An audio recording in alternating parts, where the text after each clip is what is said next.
자, 오늘 하나님 말씀 요한계시록 16장 말씀을 함께 읽어봤습니다. 오늘 본문 내용은 일곱 대접과 일곱 재앙과 관련된 내용이죠. 전장에서 수없이 많이 하나님의 심판, 진노가 이 땅에 내려졌습니다. 또 오늘 이제 마지막 재앙들, 심판의 하나님의 능력들이 이 땅에 내려지는 것 같습니다. 오늘 말씀에 특별히 우리가 눈여겨봐야 될 말씀을 한 부분을 추천해 보겠습니다. 그 말씀은 12절 말씀을 얘기하는데요. 12절 말씀 다시 읽어드리겠습니다. 또 여섯째가 그 대접을 큰 강 유브라데의 소돔에 강물이 말라서 동방에서 오는 왕들의 길이 예비되더라, 이렇게 되어 있습니다. 신학자들 중에는 장래의 그 아마겟돈 전쟁, 마지막 전쟁은 이라크에서 시작되고 끝을 맺을 것이다 라고 얘기를 하는 사람들이 있습니다. 아마 그 이유가 오늘 이 구절 말씀 때문에 그런 것 같은데 정확하게는 잘 모르겠어요. 어쨌든 큰 강 유브라데에 하나님이 재앙을 마지막 때에 쏟았다라는 표현을 근거로 하고 있는 것 같습니다. 사실 이라크가 종교전쟁의 어떤 큰 분기점이죠, 쉽게 말하면. 또 자신들이 이야기하고 있는 그 모슬렘의 분쟁 또한 그곳을 이야기하고 있습니다. 특히 이 말씀을 봤을 때에 우리가 또 눈여겨봐야 될 부분이 있어요.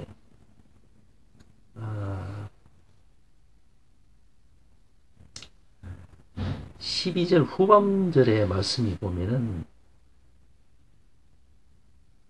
대접을 큰 강 유브라데의 소돔에, 여기서부터 이제 중요합니다. 강물이 말라서 동방에서 오는 왕들의 길이 예비되더라, 이렇게 됩니다. 이게 이제 마지막 아마겟돈 전쟁은 국가와 국가 간의 어떤 그런 양면전이 아니라 세계 전쟁을 이야기하는 것이죠.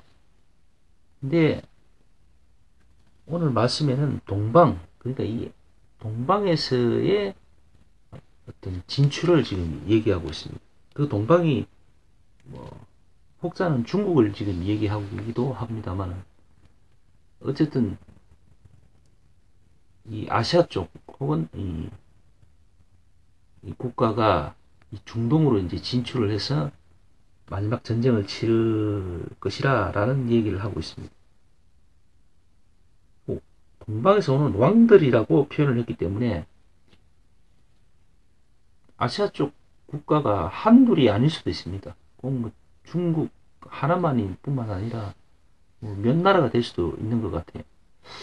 그래서 제 생각에는 아마 아마겟돈 마지막 전쟁 때에는 이 아시아 쪽에 있는 여러 국가가 연합국을 이루어서 중동에 있는 또 어떤 국가와 같이 힘을 합치고, 그래서 아마 큰 전쟁이 일어나지 않나, 그렇게 보여집니다. 자, 오늘 어쨌든 이 전체적인 말씀 내용은 지난 말씀의 연장선상에 있는 것 같습니다. 하나님의 심판은 그냥 일시적으로 단발적인 어떤 재앙들을 내리시고 그것으로 끝을 내는 게 아니라 계속 되어진다는 거죠. 그리고 마지막에 결정적으로 이제 일곱 대접을 통해서 완전히 하나님을 대적했던 세력들을 완전히 벌하신다라고 되어 있습니다. 근데 또 하나 우리가 주의 깊게 봐야 될 말씀은 마지막 말씀인 것 같아요. 21절 마지막 말씀, 마지막 구절 후반부를 봐야 됩니다. 다시 한번 읽어봅시다. 또 중수가 한 달란트나 되는 큰 우박이 하늘로부터 사람들에게 내리매 사람들이 그 삭제로 인하여 하나님을 회방하니 그 재앙이 심히 큽니다. 그러니까 과거에 그 출애굽 때에도 그랬습니다. 엑스터시 그때에도 애굽이 끝까지 발악을 하잖아요. 막 여러 재앙을 받고 또 끊어질 듯 회개할 듯 하면서 끝까지 발악을 하고 그러다가 이제 쫄딱 망하죠.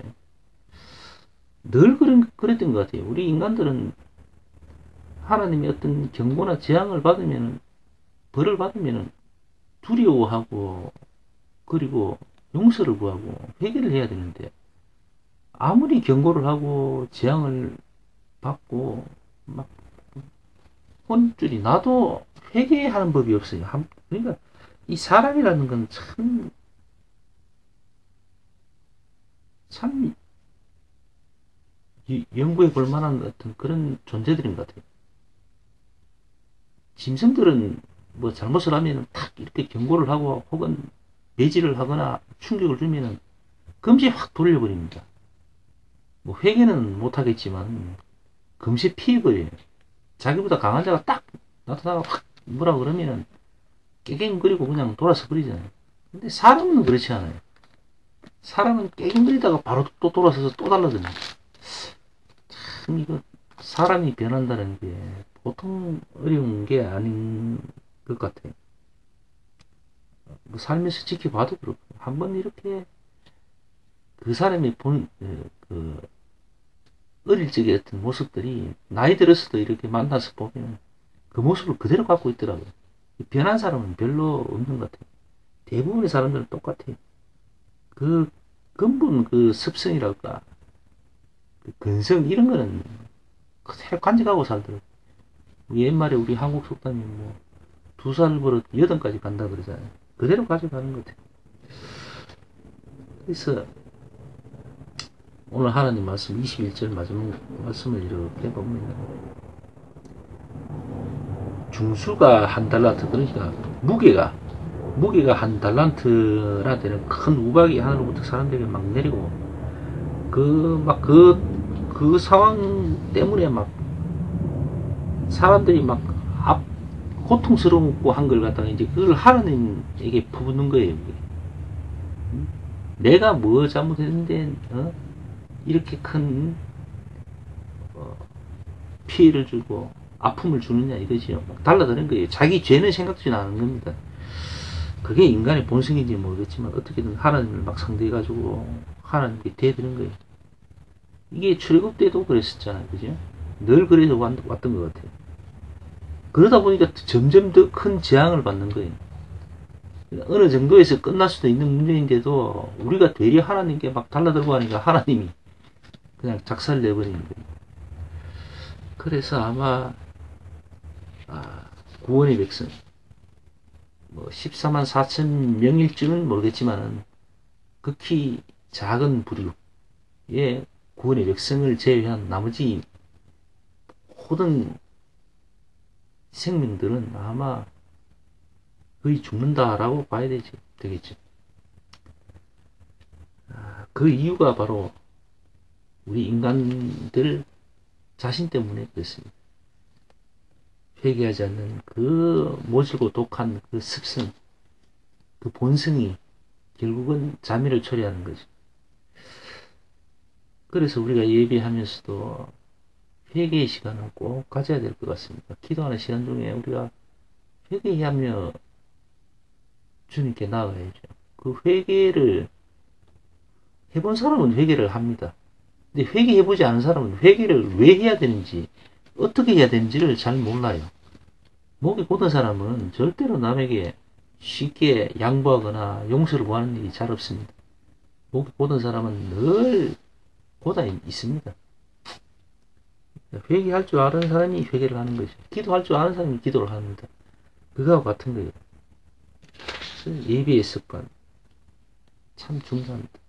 그 예배 가운데에는 꼭 회개라는 게 있어야 될 것 같아요. 그 회개할 줄 모르면은 나중에 정말 하나님의 재앙이 떨어져도 회개를 안 합니다. 절대로 하지 않겠죠. 그리고 구원의 백성 안에 속한 사람은 회개를 통해서 그 구원의 백성이 된 거지 회개하지 않았는데도 구원의 백성이 되고 거듭날 수 있다라는 것은 그건 있을 수 없는 겁니다. 자, 오늘 말씀 여기서는 마칩시다. 기도하고 말씀.